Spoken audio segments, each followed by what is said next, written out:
You voted and the results are in. The top 10 must-add players for this week in fantasy baseball is coming up next on Beat the Odds. Don't go anywhere.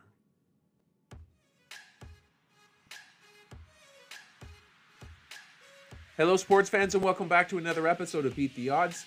I've got your top 10 players to pick up for Week 15 in fantasy baseball, and I want to thank all of you for casting 791 total votes, which was the driving force behind this week's list. Now, before I reveal the list, if you're a fan of this content, please smash that like button, and if you're new here and appreciate quality fantasy baseball insight, don't forget to subscribe and ring that notification bell so that way you don't miss an episode. Also, keep an eye out for the polls on who you should be picking up ahead of Week 16.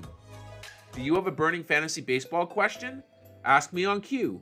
Go to askmeonq.com/beattheodds, submit your question, and for a small fee, I will personalize a response and send it to your email. It's super easy to do, and it's a great way to get fantasy baseball advice while also supporting this channel. Now let's kick off this list at number 10. We've got Gabriel Moreno, 40% owned, 39% of the catcher's votes this week. 3 runs, a homer, 4 runs batted in, a stolen base, and a .471 average over the last 2 weeks. Now, we knew Moreno's batting profile prior to the start of the season, and we're now witnessing his excellent contact skills at the plate. He did start the season slow, but he's one of the catchers that I feel will have a much better second half.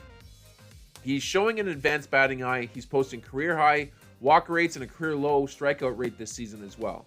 So I would expect his batting average to continue to climb. Moving on to number 9, we have Luis Garcia Jr., 33% owned, 55% of the second baseman's votes this week, 8 runs scored, 3 homers, 11 runs batted in, 2 stolen bases, and a .333 average over the last 2 weeks.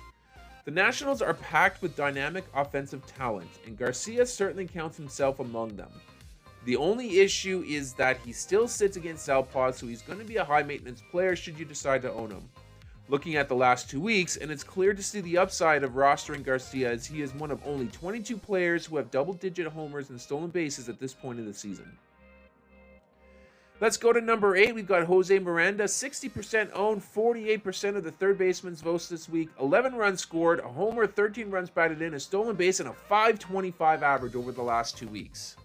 Now, it wouldn't feel right to have this list without talking about what Jose Miranda has been doing lately. He has middling power, and he's been a high contact hitter for his career, but he had just hit safely in 12 straight plate appearances, tying a major league record. His success at the plate is no fluke. His expected batting average for the season sits at a very favorable .284. Picking him up seems like the easiest move you can make this week. Going on to number 7, we have Jeff Hoffman, 49% owned, 52% of the relievers' votes this week. Here, 3 saves, 6 strikeouts, a 3 ERA, and a .83 whip over the last 2 weeks. It is time. Go get Hoffman now. At worst, he's currently in a timeshare with Jose Alvarado. However, with 3 saves in the last 5 days, including Friday night, and with Alvarado giving up 3 runs in the 8th inning of that contest, it looks like Hoffman has a legitimate shot of taking over the reins on a championship caliber team. Picking him up is certainly worth the risk. Let's go to number 6. We have Mason Wynn, 35% owned, 39% of the shortstop's votes this week, 7 runs, 3 runs batted in, a stolen base, and a .269 average. Now, Wynn has been a steady contributor atop the Cardinals lineup of late. He has been the leadoff hitter in every game that he's played in since June the 6th. And if he can stay in that spot, he makes for a great third-tier offensive shortstop, giving you the ability to get solid contributions in average runs and stolen bases. If your team struggles in any of those areas, then getting Wynn would not be a bad idea. Let's go to number 5. We have Ryan O'Hearn, 55% owned, 70% of the first baseman's votes this week, 6 runs scored, 2 homers, 6 runs batted in, and a .278 average over the last 2 weeks. Like Luis Garcia Jr., O'Hearn suffers from doesn't start against southpaw-itis. So he requires daily attention to ensure that you're going to be able to get the most out of him. Now, when he does start, he's going to hit in the middle of one of the most potent offenses in the majors. He's too good to not give a shot, and he could be a key contributor for active teams down the stretch. Let's go to number 4. We have Brooks Lee, 32% owned, 51% of the shortstop's votes this week, 2 runs scored, a homer, 6 runs batted in, and a .467 average over the last 2 weeks. Number 13 on Major League Baseball's top 100 prospect list, the 23-year-old switch-hitting shortstop is getting his first taste of the bigs as the replacement at third base for Royce Lewis. The Twins are going to have a very difficult decision to make once Lewis is back in the fold, as Lee has been raking in the minors with almost 1,000 OPS over 123 at-bats, and he has been swinging a hot stick since his arrival. He could project as another Royce Lewis type this season if he does happen to stay with the club.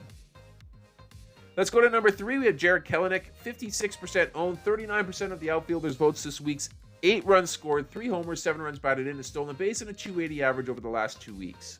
Now, even with his recent struggles at the plate, with only 2 hits in his last 20 plate appearances, he's still worth owning if he's hitting in front of Albies, Olsen, Riley, and Ozuna. Michael Harris doesn't have a timetable to return from his hamstring strain, which gives Kelenic a little more leash atop that lineup. Now, if the Braves decide to bump Kelenic out of the leadoff spot, then we're going to have to reevaluate his viability for fantasy squads at that point. Let's go to number 2. We got Shane Baz, 60% owned, 63% of the starting pitchers' votes this week. 6 strikeouts, a .450 ERA, and a 1.33 whip over the last 2 weeks. He's back. The former first-round pick of the Pirates back in 2017, Baz has a power fastball and 3 complementary pitches to keep batters off balance. He has a lot of upside, but I would caution that he has only pitched 46.1 total innings for the Rays and was rather underwhelming in 39.1 innings in the minors this season in AAA with a 4.12 ERA and an unsightly 1.58 whip. Now, finally at number 1, we have Heston Kjerstad, 37% owned, 42% of the outfielders' votes this week, 3 runs scored, 2 homers, 9 runs batted in, and a .385 average over the last 2 weeks. Well, despite Kjerstad's pedigree, the Orioles roster is an absolute logjam of Major League ready hitters fighting for precious at-bats. Now, I do believe that he is here to stay, but that might not mean that he's going to get many at-bats, given the team must find them for Mullins, Cowser, Hayes, and Santander as well.